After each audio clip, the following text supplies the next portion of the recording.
السلام عليكم ورحمة الله. أهلا وسهلا بكم مشاهدينا الكرام.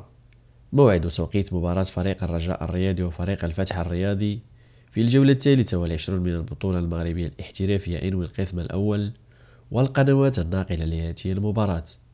يحتل فريق الرجاء الرياضي المركز الثاني في ترتيب البطولة المغربية الاحترافية إنوي القسم الأول برصيد 48 نقطة، في حين يحتل فريق الفتح الرياضي المركز الثالث برصيد 38 نقطة.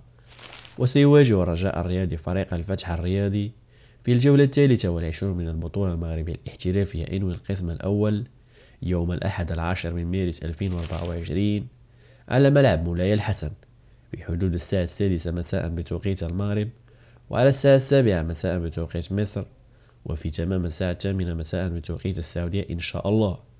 وسيتم نقل هذه المواجهة على قناة الرياضية المغربية.